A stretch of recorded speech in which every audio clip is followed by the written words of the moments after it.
Assalamu alaikum. Aw denkɛ n'a balimakɛ de don toujours Mali kura chaîne. Aw bɛɛ folen don k'aw bɛɛ fo k'aw bɛɛ wale ɲuman dɔn.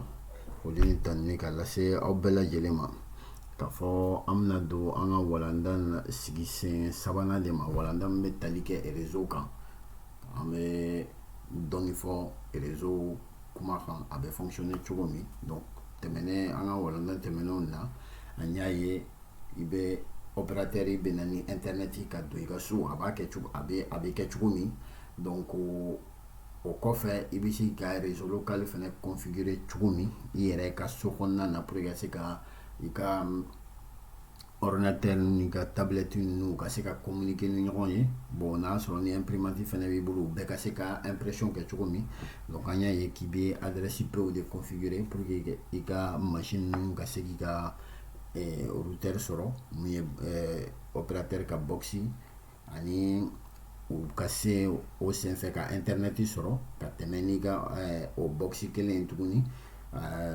ani ka se ka imprimante ninnu lasɔrɔ adresse IP ninnu senfɛ. Adresse an ko adresse IP privé bɛ o ye sokɔnɔna ta, adresse IP public bɛ o ye i bɛ lakodɔn ni min ye kɛnɛma. Donc sisan an bɛna don babu min kɔnɔ o ye DHCP. DHCP tɛ dɔ wɛrɛ ye o ye Dynamic Host Configuration Protocol. Donc o fana tɛ dɔ wɛrɛ o ye bɛnkan de don min b'a to an bɛ se ka adresse IP ninnu configuration ci machine kelen kelenna bɛɛ la ka sɔrɔ an yɛrɛ ma taa a kɛ an bolo la comme mun y'a yira aw la cogo min i bɛ don panneau de configuration kɔnɔ ka to carte kɔnɔ ka clic droit kɛ ka propriété kɛ propriété IPv4 ka sɔrɔ ka adresse IP don i tɛgɛ la n'a sɔrɔ n'i ka machine ka ca parce que i ka so kɔnɔna na peut-être machine kelen fila saba de b'i bolo mais n'i bɛ baarakɛyɔrɔ la ni bâtiment mun bɛ ta i bɛ taa sɔrɔ machine mun bɛ yen a ka ca ni kɛmɛ ni kɔ n'a fɔra ko administrateur ka wuli a yɛrɛ ka taa a tɛgɛ kelen kelen a ka taa o adresse IP bɛɛ don a ka gɛlɛn dɔɔni. Donc u ye bɛnkan dɔ sigi mun bɛ se k'a to donc ordinateur ninnu yɛrɛ bɛ adresse IP sɔrɔ u yɛrɛ ye cogo min. Pour que ka se k'o kɛ c'est très simple. Donc an ka réseau local sigilen don. Donc u bɛ serveur dɔ de ta an bɛ serveur dɔ de fara an ka ni machine ninnu kan. O serveur in sisan ale ka baara ye ka adresse IP fournir. Donc ale service DHCP bɛ boli ale sanfɛ. Donc n'a fɔra ko serveur tɛ dɔ wɛrɛ ale fana ye machine ye ordinateur de don min bɛ a ka puissance de calcul bila ani ka pour que ka se ka service dɔ de arandi an b'a fɔ ma client dɔ ma. Donc o kɔrɔ tɛ dɔ wɛrɛ ale bɛ yen ale fana ye ordinateur mais ale bɛ yen de ka service de randi ordinateur wɛrɛ ye an bɛ tila ka don o détail kɔnɔ an bɛ min wele ko la relation client serveur. Donc client ye min bɛ demande kɛ par exemple sisan n'i bɛ taa internet kan e ye client de e bɛ fɛ ka page web dɔ de consulter donc i bɛ serveur web dɔ de consulter parce que ale bɛ service min randi o ye ka page web in yiri la. Donc a bɛ o cogoya la. Bon sisan serveur dɔ de bɛ sigi mun ye service DHCP bɛ boli min kɔnɔ. Donc sisan o serveur DHCP in donc n'o mɛnɛnen don n'i ka ordinateur mɛnɛ dɔrɔn o ordinateur in bɛna demande de kɛ o bɛ demande kɛ ko nin réseau local kɔnɔna na ko serveur DHCP bɛ min. Serveur DHCP fɛnɛ n'a y'o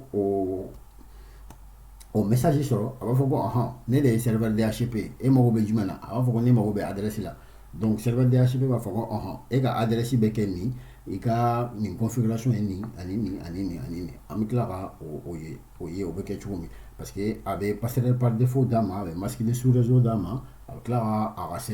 bɛ se ka hali a ka serveur DNS préféré fɛnɛ d'a ma mais an bɛ tila ka don olu détail kɔnɔna na kɔfɛ n'Ala sɔnna ma. Donc pour ka se k'o kɛ o cogoya kelen de don i bɛ don propriété panneau de configuration kɔnɔ propriété IPv4 donc internet protocol version IPv4 ni donna o kɔnɔna na sisan donc i bɛna don o configuration kelen na an y'a ye cogo min tout à l'heure mais au lieu que k'a kɛ ko utiliser cette adresse IP là i b'a to obtenir une adresse IP automatique. Il va au cas follow in de cocher. Au cas follow in cocher à tombe grisé, il sait qu'à remplir quoi. Donc ni claro là il va valider donc. Donc nous ordinateur maintenant à l'adresse IP demander serveur fait serveur badam à bani. Donc au début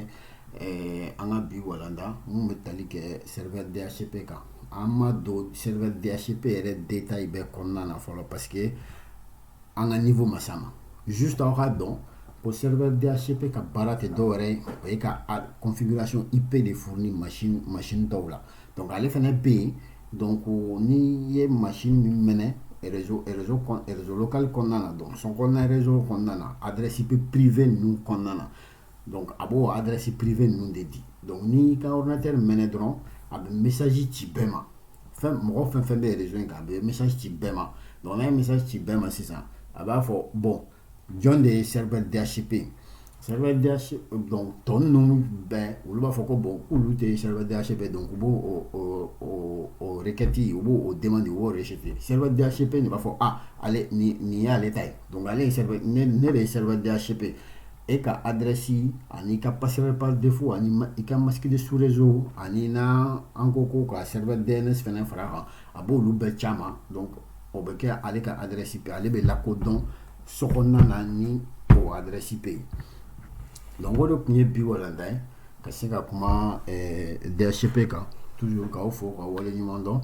ka fora OCSiri nana sona mamna do ko nun konna don fokata afamia pour l'instant ma don absera ka hagelen dobolo a family ate famia ko sobe mais nana sona ma kla do ni detail kono kelen ka se ka be wala pour que be ka se ka fam pour l'instant don aya blau kuna dron amasi awa do détail kono juste à se ka familiali sora la ko numbe la benchuko mi pour ka se ka kuma pour se o ka se ka kuma ni yoye quoi donc o kundo ka foko o so anga chaîne na vidéo bina songa cha ni wati nuna na la sonama ame vidéo tan nun damne ka walanda nun se fo dan na la sonama ka foko wala ni mando assalamu alaikum